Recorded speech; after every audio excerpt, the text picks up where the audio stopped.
Okay. Sorry, that's all we have time for. Thank you for coming. Okay.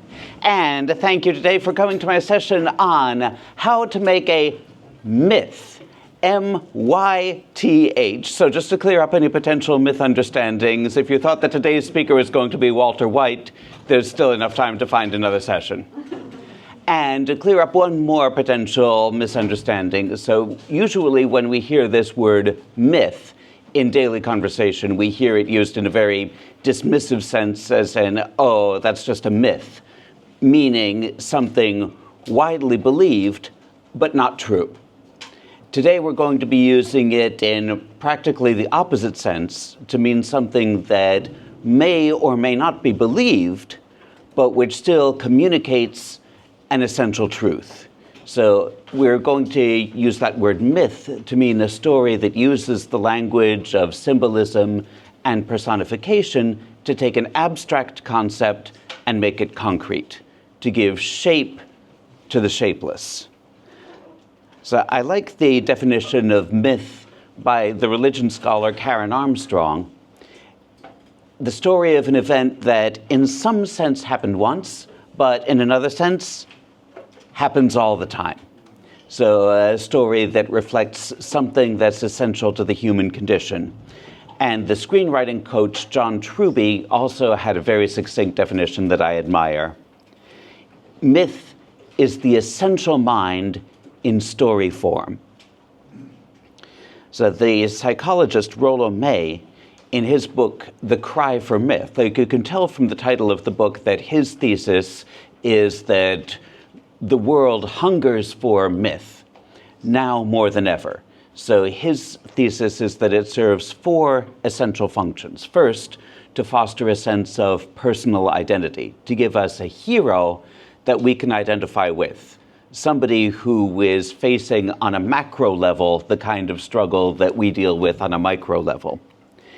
It fosters a sense of community among people whose identity has been shaped by the same myths. It undergirds our moral values. It reflects the values that we most hold dear. The hero who embodies these is rewarded, and the villain who embodies the opposite of them meets with disaster. And fourth, that they help us understand the mystery of creation. So we are human beings. We have the faculty of imagination. We can perceive a difference between the world as it is and the world as we imagine and wish it could be. And we have the ability to ask, why? And myth is an attempt to answer that question. And the kind of stories that are mythopoeic, the ones that incorporate mythical elements or that create new myths for our time, are the ones that have the broadest and longest appeal, that can transcend national boundaries and go across generations. So the question we're going to be dealing with today is, how do we harness the power of myth for our own storytelling? So I'd like to look at the idea of myth on two levels. So first, we have the overarching world myth that provides a structure for the world. And then the second, the personal myth that shows how this grand story plays out within the journey of an individual lifetime. So the world myth usually begins in the beginning. It often starts with a creation story. And if you are writing science fiction or fantasy, you can have a lot of fun with this. You have a completely blank slate. You can just start from zero. So it has a premise. So what is the framework through which we understand the world? How is this world set up? We have a problem. What went wrong? Because usually something did go wrong. Like we have this image that say, if this world was created as a home for us by an all-powerful divine being who loves us, then why is life so hard? Why is the world such a dangerous place? Why are people such jerks? Myth is a way of answering that question. And then having identified the problem, they often also contain a prescription. Okay, we can see how creation is out of balance. What needs to happen in order to set it right? So to look at a couple of examples from this world first, like the one that's probably going to be most familiar to us is the Judeo-Christian world myth. And again, by including this one in the category of myth, going back to the definition I quoted to you at first, so no comment is implied as to how much truth or how much fact this contains. But whatever you believe on that score, it's pretty indisputable that this is one of the most influential stories ever told. So we have this view of the world that is monotheistic and transcendent. The world was created and is governed by one all-powerful divinity that, for the most part, exists apart from creation in a separate dimension that we would call heaven. And the relationship between humanity and divinity is portrayed in this story as somewhat like wayward children with a loving parent whose patience we nevertheless test to its limit. That starting from the very first couple, we have always had the tendency to do the opposite of whatever it was that the divinity has told us to do. So it shows history as a never-ending cycle of disobedience leading to separation versus obedience leading to reconciliation. And those are personified at one end of the story by Adam and Eve, and then at the other end by Mary and Jesus, so who just framed the story in terms of a mirror image. And in between, we see this constantly repeating cycle of rebellion, retribution, repentance, and reconciliation. So that's one view. That's the one that's likely most familiar to us. Another one that's likely to be familiar to anyone who grew up in the West is the Greco-Roman world myth. So in this case, instead of one that's monotheistic and transcendent, we have one that's polytheistic and immanent. So the world was created and is controlled by gods.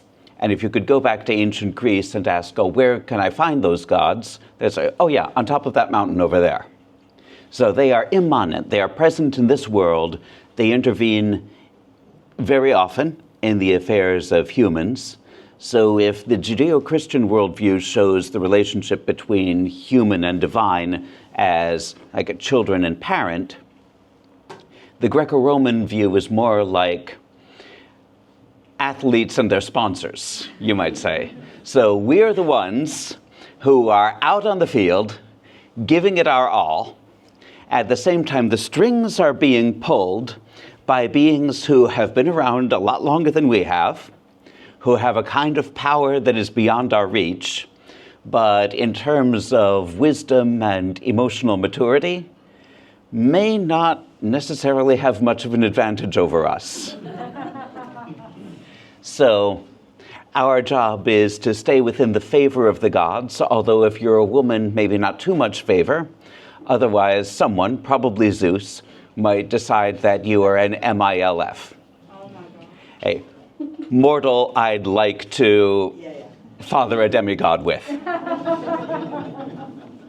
So with this worldview, you could say that perhaps the purpose of life is to attain excellence. So to develop your own gifts to the best of your ability, and at the same time to show due reverence for the gods who gave them to you. Problem is, these two qualities do not often occur in the same person.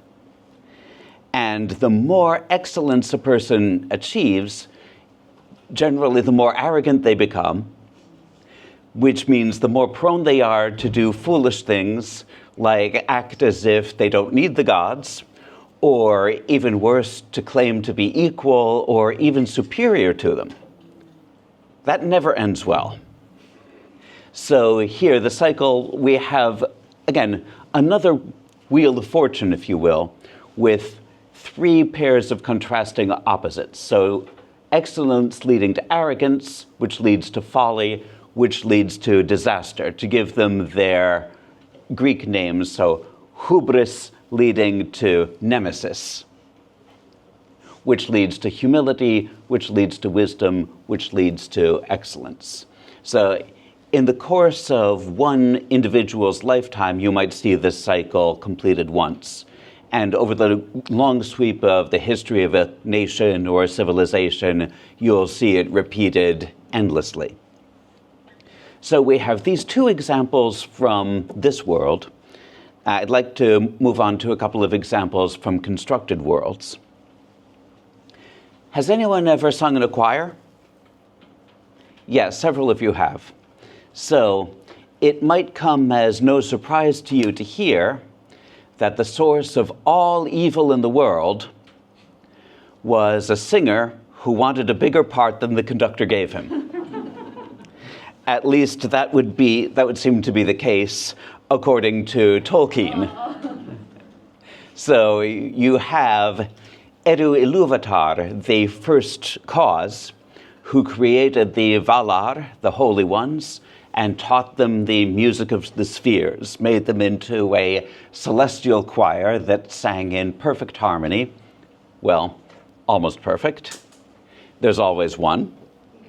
And in this case, that one was Melkor, who thought that he knew better than the conductor. And so rather than humbly accept the part that he had been given, he chose instead to rebel against the creator and dedicate himself to the corruption and destruction of the creation, as one does. So he became known as Morgoth, the dark enemy. And his successor, Sauron, created the Rings of Power, which would give him the ability to bring the mortal races under his sway by offering each of them what they most desired, the original sin of each one of them, if you will. So for humans, that was power. For dwarves, wealth.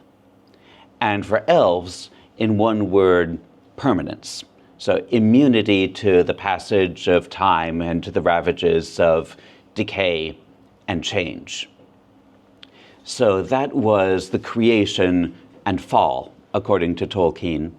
And the redemption of the world comes from this offshoot of the race of human beings, one that was not present at the original creation, therefore perhaps not susceptible to original sin, if you chose to put it in those terms, called the hobbits.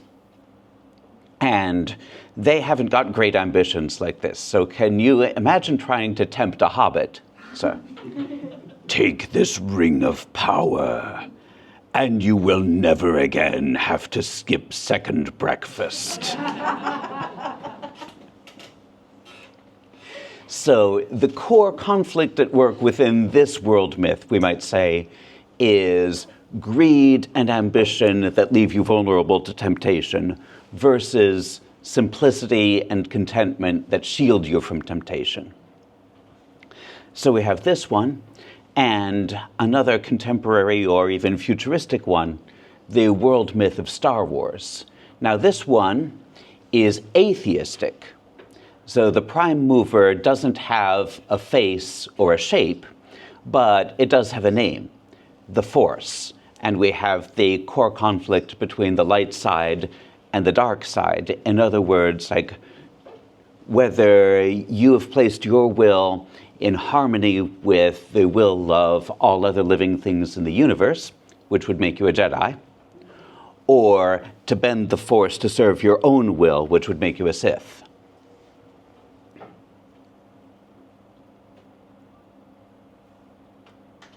So within each of these, you can perceive a core conflict, like obedience versus disobedience, or humility versus pride, or greed and ambition versus simplicity and contentment.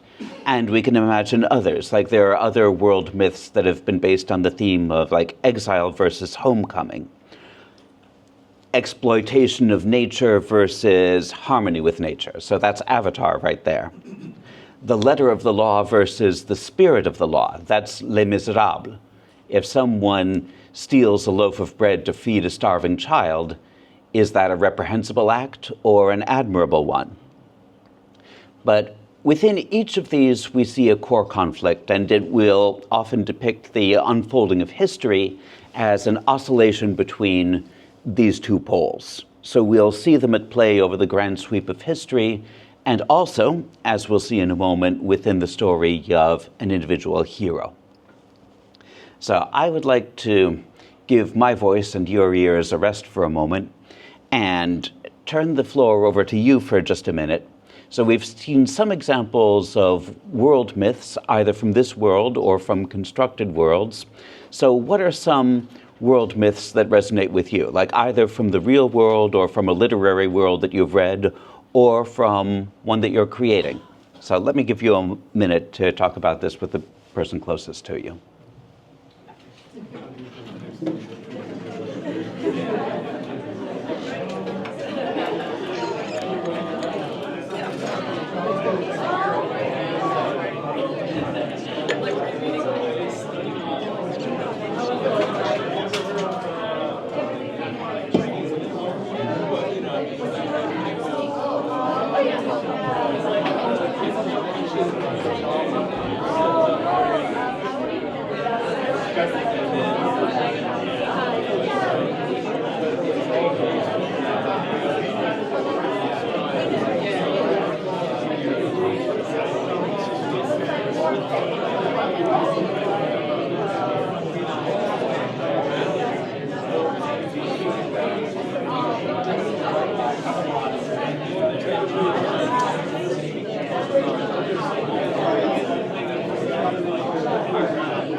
All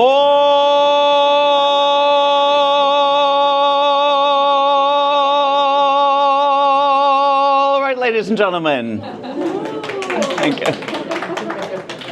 I'm sure you could go on talking about this all day, but I would like to move into the part that is going to be more of interest to us as writers, which is the personal myth. So how do these grand themes play out within the story of an individual hero?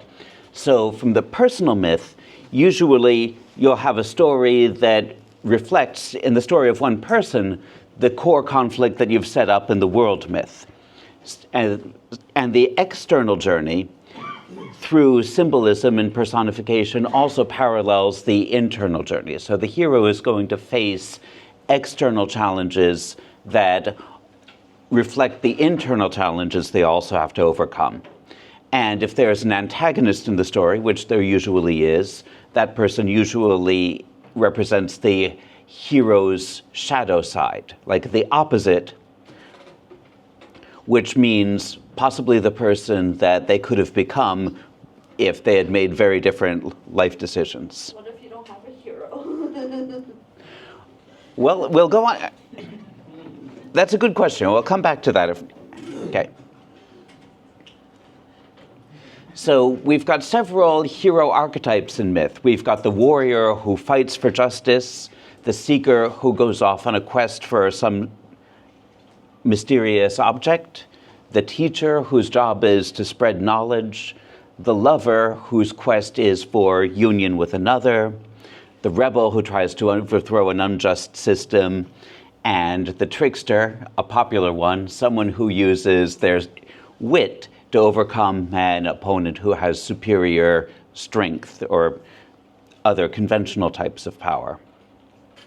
So the best known model for the individual journey, although as we'll soon see, not the only one, is the hero's journey. So described by Joseph Campbell in The Hero with a Thousand Faces.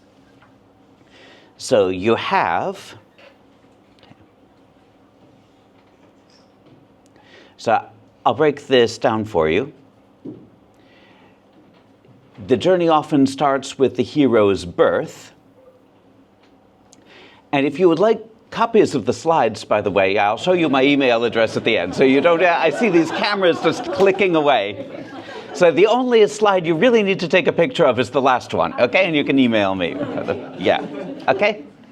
So we have the hero's birth, and often the hero's birth is under extraordinary conditions, like either born of royalty, maybe of a supernatural parent, under miraculous conditions, like from a virgin or from a woman past childbearing age, or from a peach, or from a bamboo stalk, or what have you.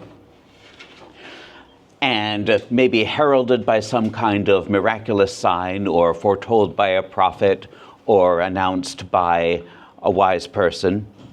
Maybe someone who shows an extraordinary ability in infancy. Very often someone who is separated from their family at birth and raised by a foster family. Often someone who is born into royalty and raised in obscurity, although sometimes the reverse, like Moses, who was born to a common family but raised by Pharaoh's daughter. Or a bad guy who early on identifies this baby as a threat and makes an attempt on the baby's life, as in Harry Potter. If it doesn't begin at the very beginning with birth, often the story begins with some kind of rebirth, some kind of milestone in the hero's life. And at the beginning of the story, the hero often has some kind of desire, need, weakness, something that they know that they have to overcome. And once this becomes apparent, then we have a call to adventure, an exciting, it should be exciting, but I meant to say inciting incident where the hero receives the invitation to step outside of the world that they knew up to this point and enter into a new and unfamiliar one. They can refuse the call, but if they do, then it will keep coming back again and again until they say yes. And when they do, the first challenge to be faced on the journey is the threshold guardian, someone who says, stop, you're going into danger. Go back to your safe, comfortable, familiar life. And very often this is a family member, someone who really does have the hero's best interests at heart, but at the same time is preventing them from fulfilling their destiny and needs to be overcome in order to start the journey. Then once the journey begins, once the first step is taken into the world of adventure, often the hero gains some kind of talisman, some kind of material symbol of their destiny, even though they might not know at first everything it does.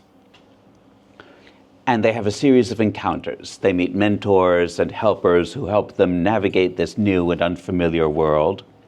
They meet opponents, and for every encounter they have, every obstacle they have to overcome, it shows them something in themselves, so some kind of self-revelation.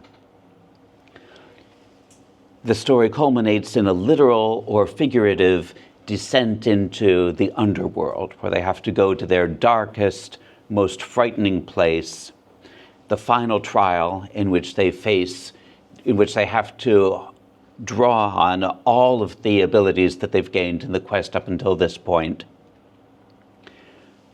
emerge victorious, come home with, and thus begins a new equilibrium. Whatever was out of balance in the hero's life and or society in general, the hero now has the ability to set right. So Yes. One of the most famous contemporary examples of this is Star Wars. And so George Lucas did actually say that Joseph Campbell was his Yoda. So he set out intentionally to recreate the steps in a futuristic universe. I'd like to give 2 minutes of my time to the man himself to talk about his intentions in creating that story in an interview with the journalist Bill Moyers. Joseph Campbell said that all the great myths, the primitive myths, the great stories have to be regenerated if they're going to have any impact, and that you had done that with Star Wars. Are you conscious of doing that? Are you saying, I am trying to recreate the myths of old? Or are you saying, I just want to make a good action movie? Well, when I did Star Wars, I consciously set about to recreate myths and the classic mythological motifs. And I wanted to use those motifs to deal with issues that existed today. You're creating a new myth. Well, I'm telling an old myth in a new way. I'm just taking the core myth and I'm localizing it. As it turns out, I'm localizing it for the planet, but I guess I'm localizing it for the end of the millennium more than I am for any particular place. This is this is again part of the globalization of the world we live in. The average human being has much more awareness of the other cultures that coexist with them on this planet, and that certain things go across cultures, and entertainment is one of them, and film and the stories that I tell cut across all cultures, are seen all around the world. So what lessons do you think they're taking away from watching Star Wars in Italy and Malaysia and South America? One of the main themes in the film is having organisms realize that they must live together, and they must live together for mutual advantage. Not just humans, but all living things and everything in the galaxy is part of a greater whole. So you can see it hits all of the story beats that we're talking about. So the story of Luke Skywalker, he has an extraordinary birth, separated from his family and raised in obscurity. He has his desire, which is to leave the backwater planet that he grew up on and to be in the heart of the action in the rebellion against the Empire.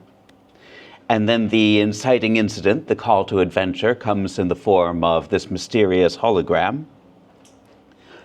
He encounters his mentor, Obi-Wan Kenobi, and he acquires his talisman, the lightsaber, even though at the moment he doesn't quite know how to use it or what its significance is. The Threshold Guardian, in his case, are his aunt and uncle, and the conflict there is resolved when they're killed by the agents of the Empire. So that not only removes the obstacle, but gives him an additional impetus to fight the Empire. And then we see the transition to the adventure world. So the gateway here, the threshold, is the Mos Eisley Cantina, where he sees all of these creatures from all over the galaxy that look unlike anything he's ever encountered before. We have encounters with helpers and mentors and opponents. We have the obligatory descent into the underworld, and how do you manage that in outer space? Every space station needs a trash compactor. We have the final trial. And this one illustrates another core conflict that's running through the Star Wars saga, which is between futuristic technology and ancient tradition. And so another through line in this story, which George Lucas talked about elsewhere in this interview, is that technology is a wonderful thing, but it's not a substitute for the wisdom of the ancients. Keeping that connection alive is important. And then this is exemplified in this final moment when Luke is intently focused on his computer and then hears the voice of his mentor saying, use the Force. So he switches off his computer, takes the decisive shot, destroys the Death Star, and returns home in triumph. So the first film is pretty much a paint-by-numbers hero's journey. And in the second and third, we see more of how the inward journey parallels the outward one, and especially another essential theme in the hero's journey, which is the hero's relationship to the father. So the descent into the underworld in the second theme is the cave of evil in the second film. So when Yoda tells Luke Skywalker, oh, you have to go into this cave, which is a domain of evil, but when he asks, what's in it? Yoda says, only what you take with you. So when he starts to arm himself, Yoda says, you don't need your weapons. But he takes them anyway. Encounters Darth Vader, ignites his lightsaber, cuts off Vader's head, his helmet shatters, and inside it we see Luke's own face. So now this brings up the idea that the grand conflict between the light and dark sides of the Force are playing out not just on a galactic level, but in an inward level. And as for the relationship with Darth Vader, like in the first film, he believed what Obi-Wan Kenobi told him, and he might have imagined that when he finally confronted Darth Vader, he would walk up to him and say, hello, my name is Luke Skywalker. You killed my father. Sorry, wrong universe. But then he learns that this is not exactly the case, that Darth Vader is his father. So that brings us to, again, another essential element of the hero's journey, which is the hero, one way or another, working out his daddy issues. So in this case, it comes in the form of the final confrontation when Luke goes to confront Darth Vader and the Emperor, who have already decided between themselves that there are only two possible outcomes. Either Luke will turn to the dark side, or he'll be killed. So according to the usual rules of the hero's journey, he could just take out his lightsaber and defeat both of them. But in this universe, that would mean that his journey to the dark side was complete, and he could kill the Emperor, but that would probably result just in his taking his place on that throne. So what was necessary was to find a third solution, which was to bet everything on the chance that maybe within Darth Vader there is still some tiny spark of humanity, in which he was proven right. And it was that moment where Darth Vader had to watch his master torturing his son to death. That's what it took to ignite that spark.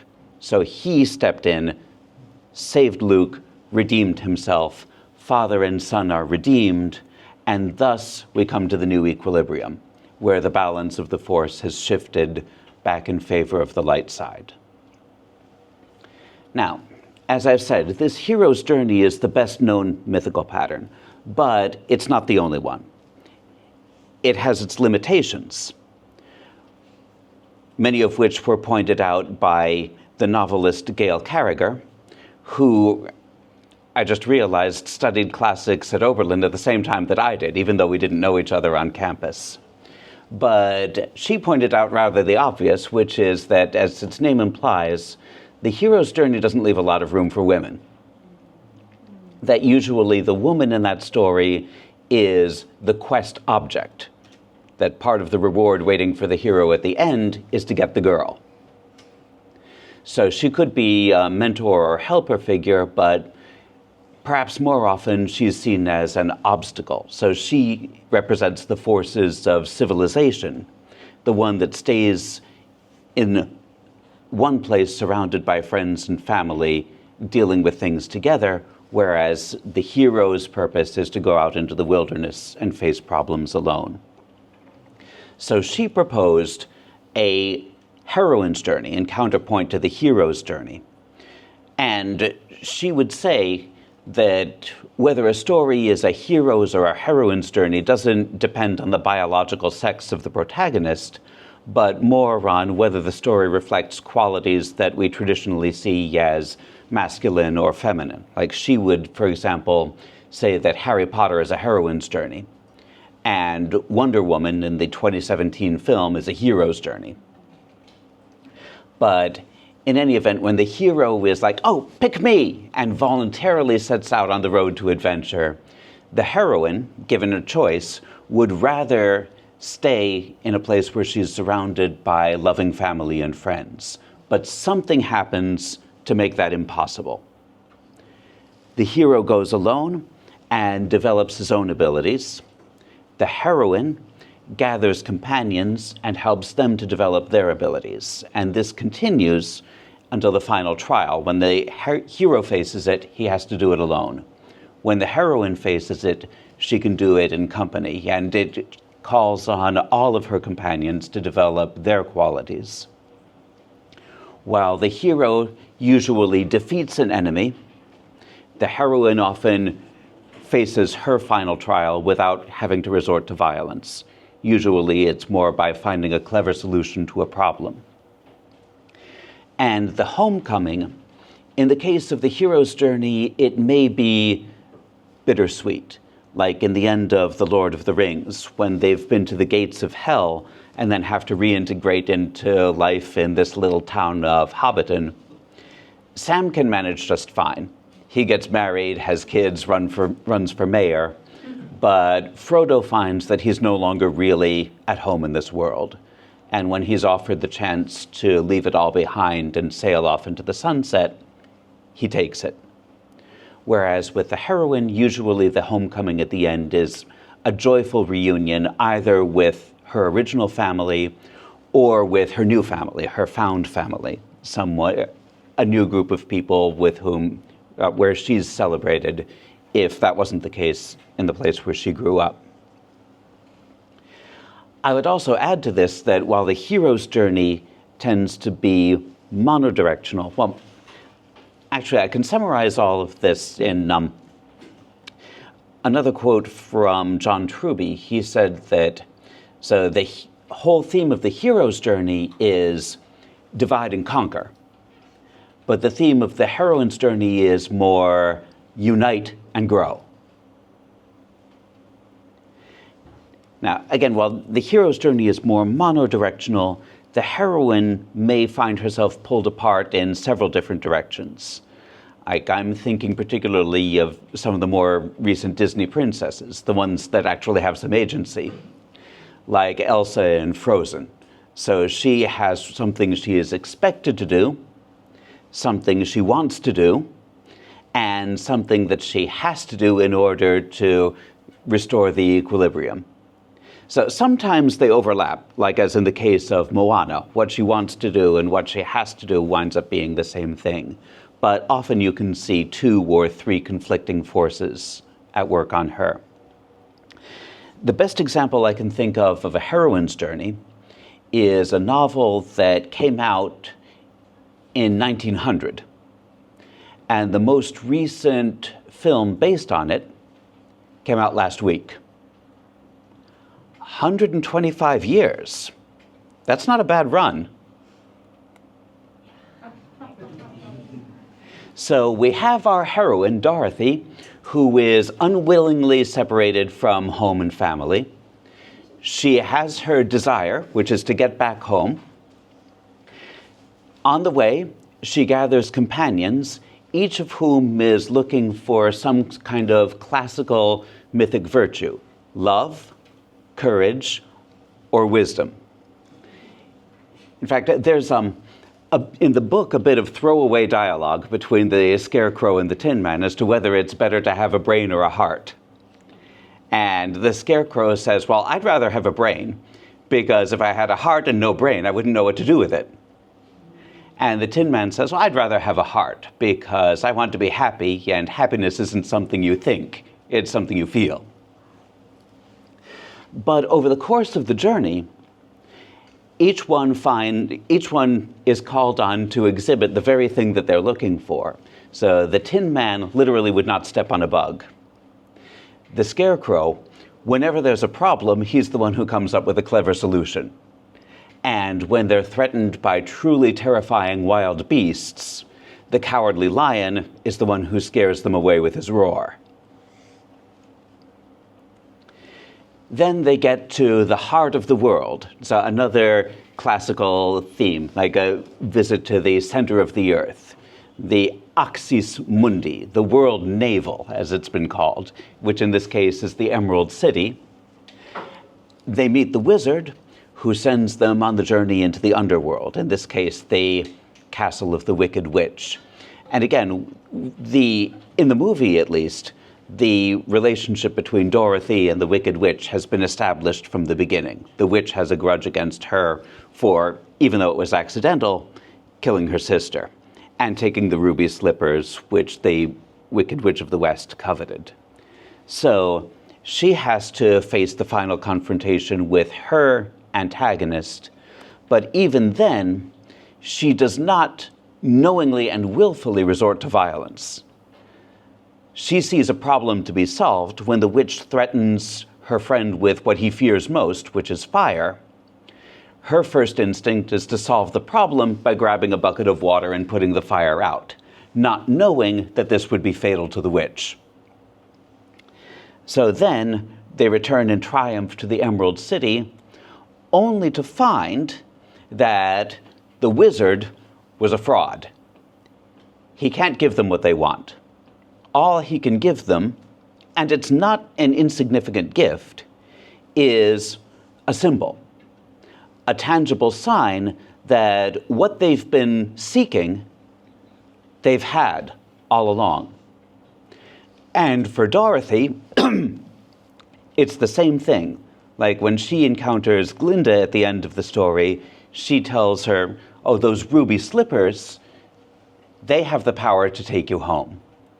And in the book, at least, Dorothy says, oh, well, if I had known that, I could have gone straight home from the beginning. But then her friends say, but if you had, I wouldn't have my brain. I wouldn't have my heart. I wouldn't have my courage. So this takes another classical theme in folklore, which Paulo Coelho spun into novel length in The Alchemist, the idea that what you're seeking can be found at the place where you started. But unless you take that journey, you might live and die without ever knowing it.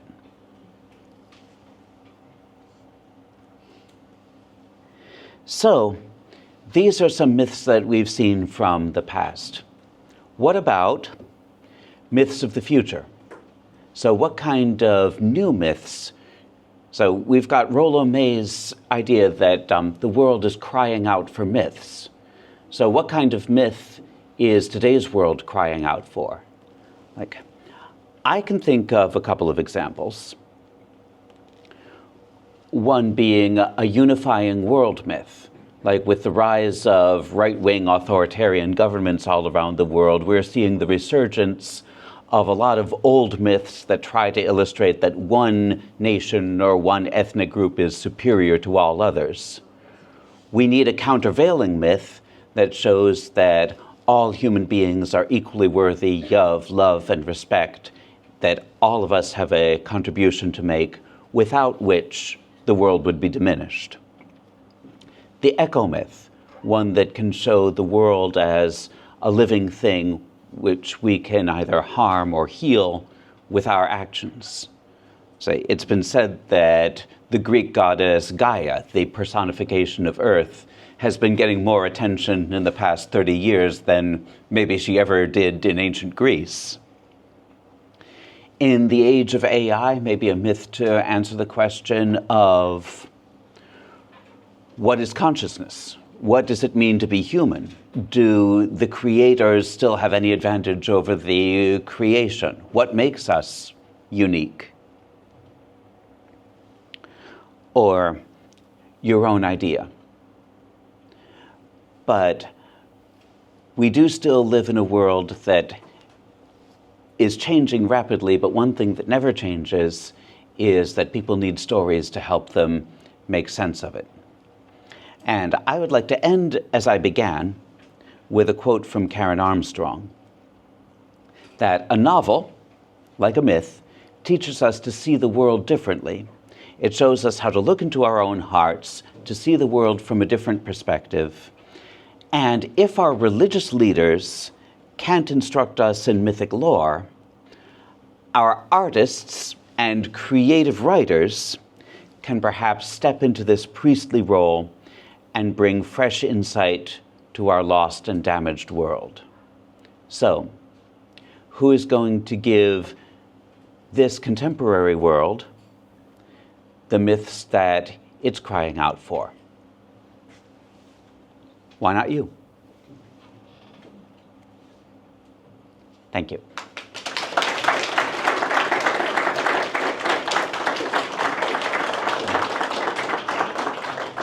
Now you can take pictures. And I think we have about 5 minutes for questions or comments.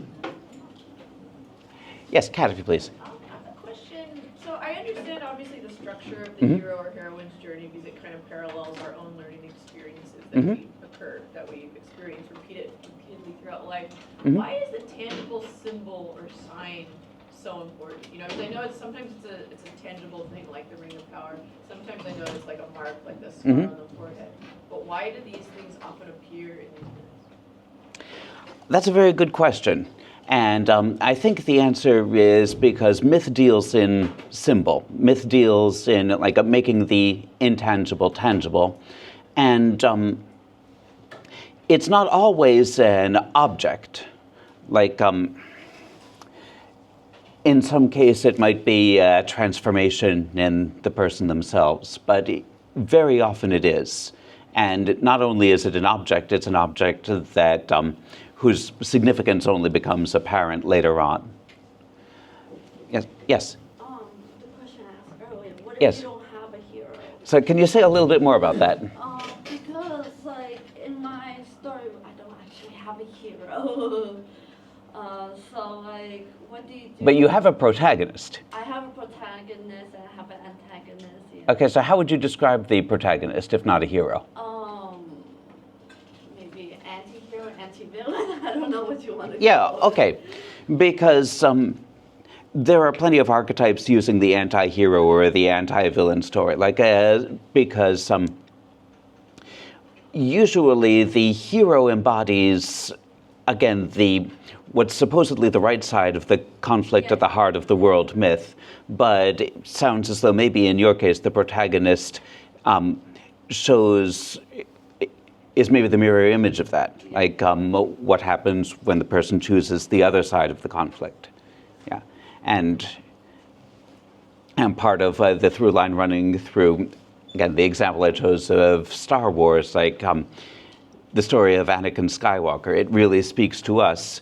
And he is an anti-hero, but we can also see how he came to choose that path. Like we think of the dark side as associated with anger and hate, but in his case, what led him down that path was love. And the fear of losing what he loved. So if he had listened to the advice of his Zen master, saying, let go of everything you fear to lose, the story would have ended differently, but he couldn't free himself from that attachment. Okay. Yes? Prior to Star Wars, Yes. are there other examples of Joseph Campbell's idea of the heroic journey? Because Star Wars is the one that comes to mind immediately, Yeah. but I'm trying to think, were there any stories prior to Star Wars that had that template followed so perfectly? Yeah, that's a good question. Again, I know that George Lucas actually set out to follow that template. Whether there was anyone before him who did, I'm not sure. But the Hero with 1,000 Faces came out in 1949. So whether anyone thought, oh yeah, so I'm guessing maybe some authors might have looked into it and said, oh wow, I was writing a myth and I never knew it. Or others might have thought, Oh, okay. So this is the template. This is the blueprint that I need to follow. Okay. So, yeah, and the Golden Bough. We have that even before Campbell. We had Fraser. Yes. I'm sorry. Quenby, you had your hand up first, and then Finn. Sorry. Firstly, thank you for using the original Jedi Ghost with the British actor not here. Yes. And two, the Wizard of Oz movie came out at least 10 years before the Power of Myth book, so it's possible Campbell might have, who knows, he might have read it. Because the Wizard of Oz follows that template so closely.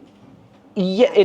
Yes, it does. Pointed out the heroine is It does, but it's a variation on it. And interestingly, Gail Carriger didn't mention the Wizard of Oz in her book, but like when I communicated with her and said, "You think this is a good example?" She said, "Oh, it's a perfect example." And with Wicked for Good coming out just this year, it's also very timely. So, Finn, if you please. Oh yeah, we talked about Watership Down. I think Richard Adams said he was directly influenced by the Hero with 1,000 Faces. Okay. Okay. Yeah. Oh yeah, Watership Down. So this whole mythology for the rabbit world. Okay. Thank you very much.